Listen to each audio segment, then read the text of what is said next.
All right, so this is my son, my 10-year-old son, and we're just going to kind of treat this like an interview because we had a little conquest last night. So, my son, like me, is really big into astronomy and planets and outer space, and he's very intelligent, and um, he appears to have a very special gift with astral projection and lucid dreaming, where he can set an intention on what he wants to experience for the night and then have that dream.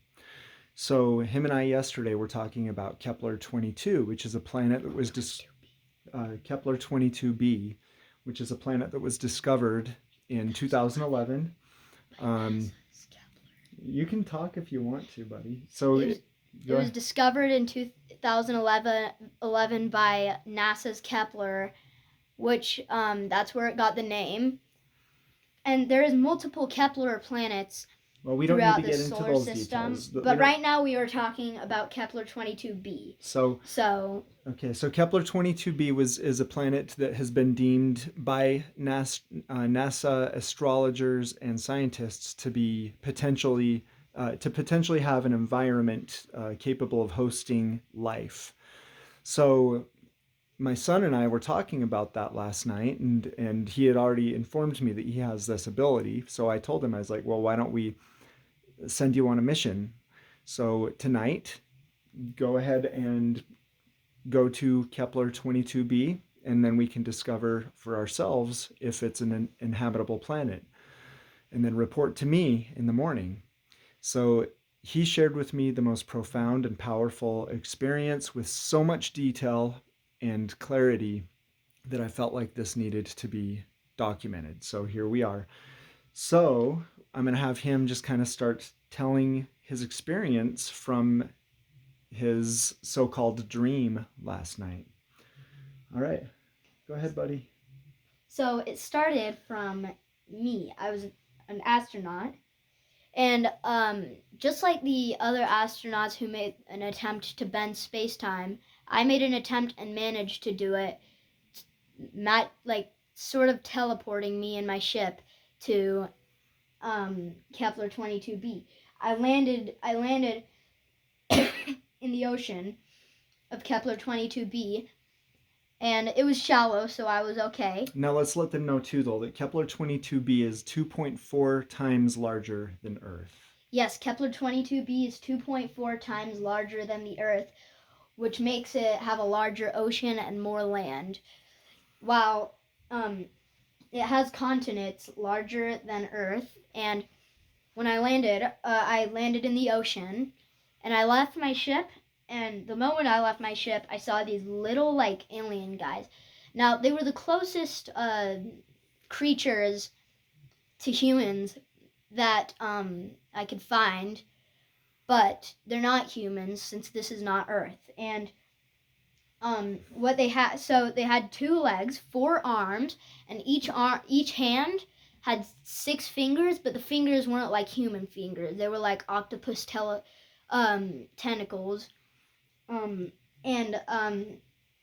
saw they were smart, just like humans. They had the tech, but not the tech we have, much more advanced. Its letters were a little weird. They didn't look like our normal letters. So they each one looked like a backwards F tilted sideways, and they at each point of turning, they would have a circle, Then there was one that was a triangle with a circle on each corner. One was an upside down backwards L with circles. One looked like an F without the middle line. The other looked like a backwards L. One looked like an M with a higher second part and a line underneath it. And describe to them too, because when they would write, it wasn't on paper, right? It was on. Describe to them the technology that they used to write. Yes, they did. So they used two holographic keyboards, with half their alphabet. Each each keyboard had about 25 letters, making 50 letters in their alphabet. I didn't understand. I didn't understand the language, but the tech, I would say, is a hologram, and that could come in many different colors.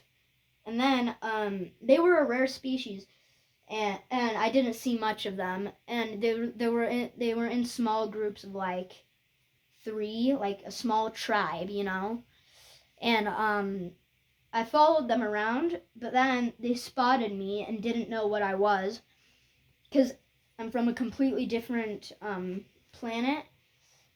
And so they were scared, so they ran away. I looked in the water in the ocean, and there were little fish about the size of what would I say, a moth. They had little homes that looked like it looked like they were a little different than the shapes of the homes we have, but they were made out of the gunk at the bottom of the ocean. And that's So it appears, so we've had this conversation already, just to give some context to the viewers or listeners, and it appears that these little tiny little fish had some degree of sentience and self-awareness, because they seem to have built their homes, and not for certain on that. Go ahead and tell them more. I just wanted to insert that context.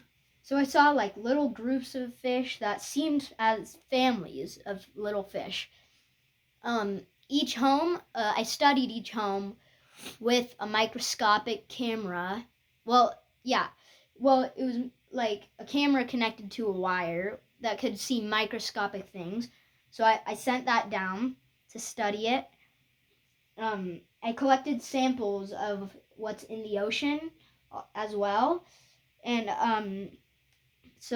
but the fish, it seemed that they had like small little rooms in their homes, but but they well but they were like not like our they had like little like things at the bottom of their on their floor, and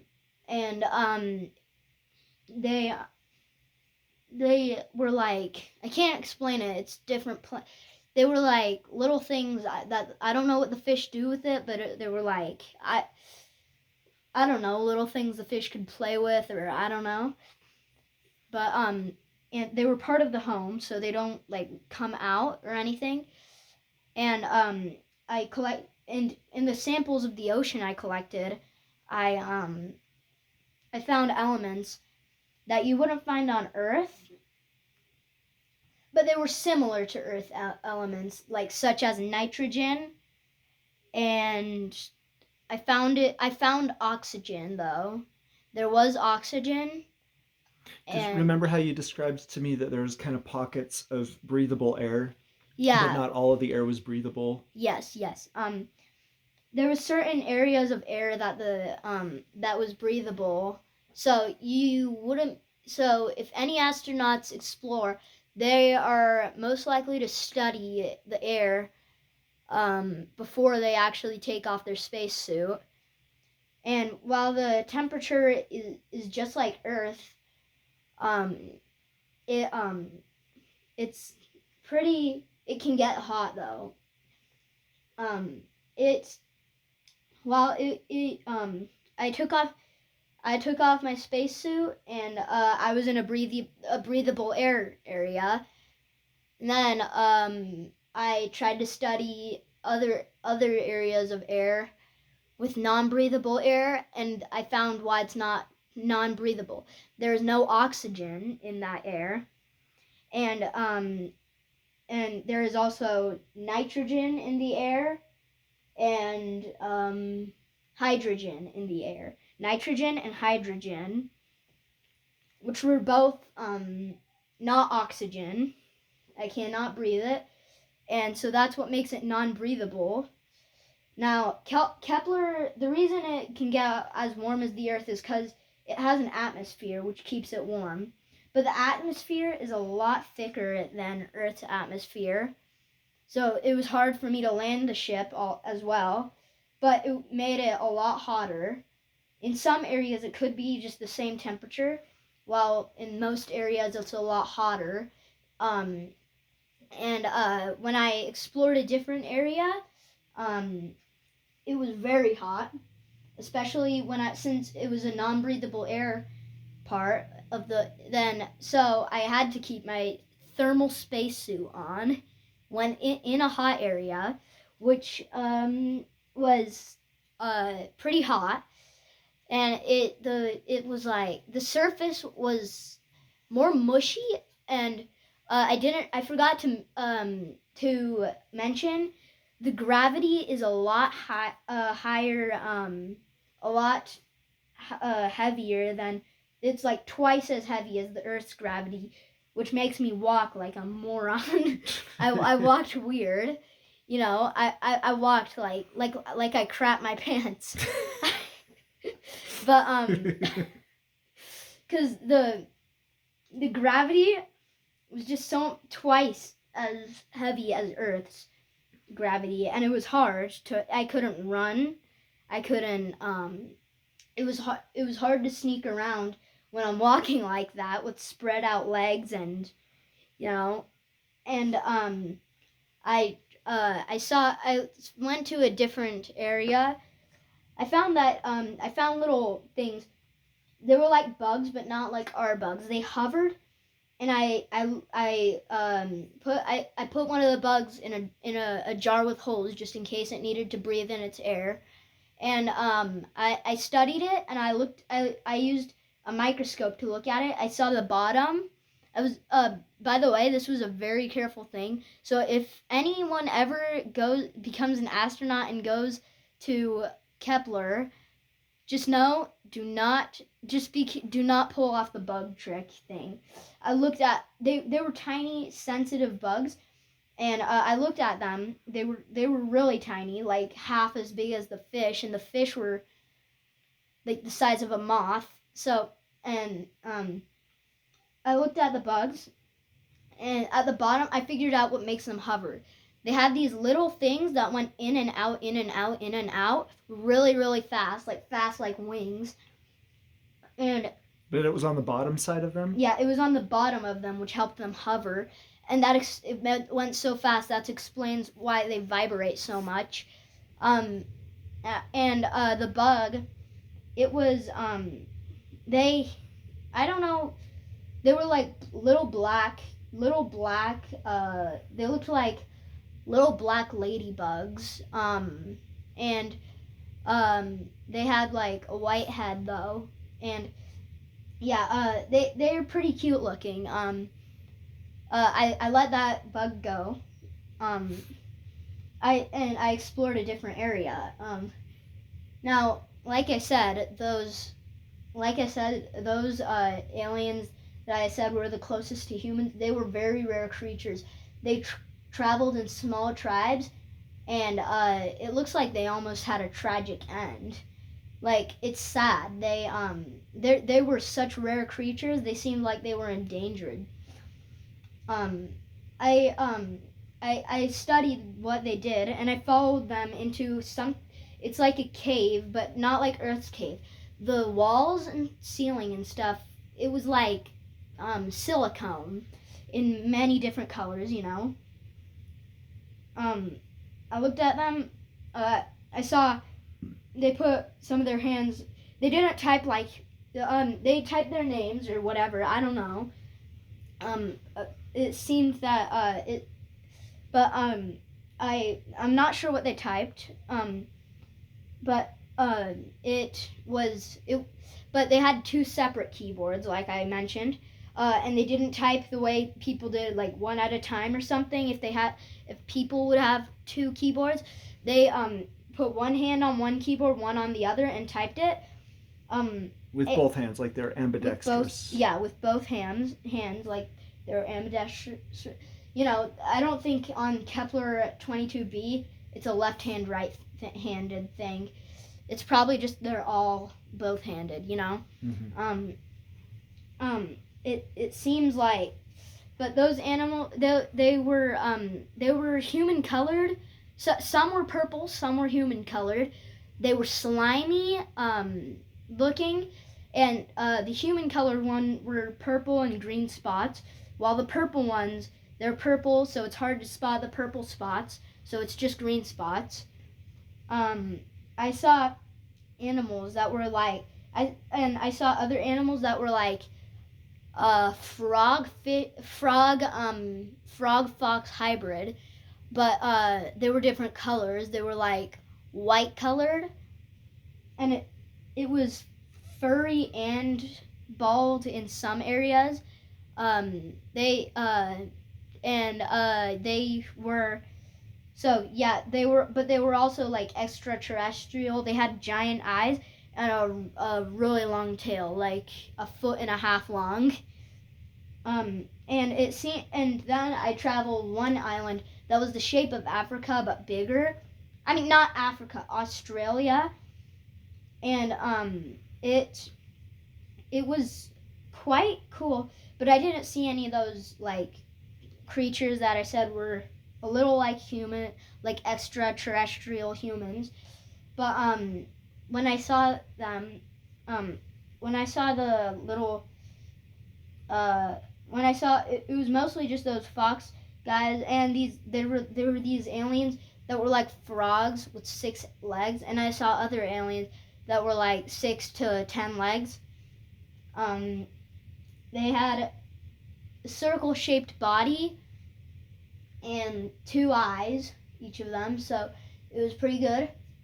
And I was able to I looked up, and I saw the sun. It must have been noon at Kepler, or whatever they call it, you know, because the sun was straight above me, and the sun was different looking than our sun, but I can't explain it. It's nothing I can explain because it's like not a normal sun, and it doesn't look like anything I would see on Earth. So I don't know what the word is to explain it, but it was quite an adventure, you know. I explored other areas which were a lot like the normal areas, and I wanted to know how deep the ocean was and what other areas of the ocean were like. And the ocean was not salt water, but it was just had elements that would be toxic to us. So it's not drinkable water, not for us at least. So I mean, in some areas like the lakes, in the clean air areas, that has drinkable water, but you would have to filter it since there is gunk and weird stuff at the bottom, and the surface is slimy. But in other areas, it's just dry surface. The beach looked like our beach, but the sand, it didn't get all hot like our sand. So I mean, it did. It got much hotter actually, but like if you dig far under the sand, then you will feel it will be frozen sand. So that means there might not be a core, or there might be a core to Kepler. I'm not sure, but it is not warm, and The sand's not warm, or no, what's not warm? the core I don't think Oh, the it's core's not warm, warm. and but it has high gravity, which means it must be closer to the surface, and but it's quite an adventure, and like I said, high gravity. It made it hard. I couldn't like. It was high. It was really high pressure gravity. It was hard to jump. It was hard to run. It was hard to even walk. And I found some elements in the sand that would be very valuable on Earth, and like such as I also like when I looked at I also found like I found minerals that would be valuable too, such as diamonds, and I found tons of gold.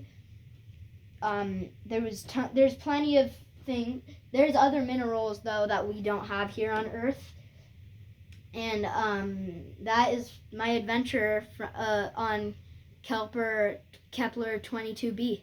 I want to ask a couple of questions though, because we talked about some other things that you didn't bring up in this conversation. I understand. Like what? Well, remember you were telling me about the plant Oh yeah. that looked like a mountain or something. Yeah, there were also as along with the all the animals and stuff. There were they looked like a mountain. But they were not the size of a mountain. Just they make weren't sure you the size clarify. of a mountain. They were the shape of a mountain. One of them actually looked like the one of the mountains that we have here where we live, which I can't tell you, but I have found I saw trees. There are tall trees, taller than most trees you'll find, taller than pine trees, smaller than redwood trees, I'd say.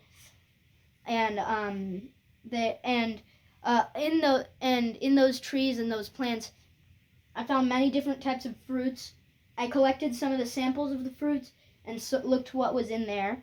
And what was in there was things you would find on Earth, like vitamins, such as vitamin C and vitamin B3.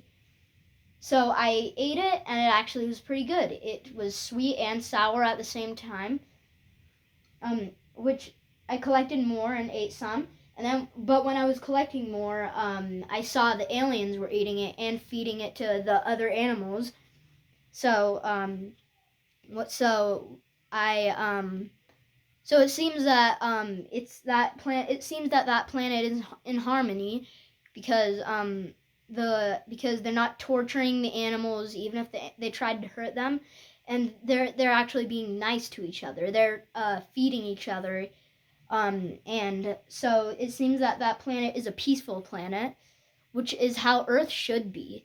And I think that Kepler 22b is quite an adventure, and I saw much more fruits. And inside the fruits as well, there were little segments like pomegranate segments, but they were bigger. They were bigger, so they took up more space. But the fruits were large fruits. They were like about the size of a watermelon, unless you get the smaller ones from different trees. But the one I ate was the size of a watermelon. Collected one more and put it in the ship. That's that's mostly what I experienced on Kepler 22b. So there's one last thing that I want to bring up, because I think that the people will be interested in hearing this, because we got into a little bit of detail on what the sentient or intelligent beings looked like. So you said that they kind of looked like us with arms and legs, but they had 4 arms and 2 legs and 6 tentacle-like fingers on each of their hands. Yeah.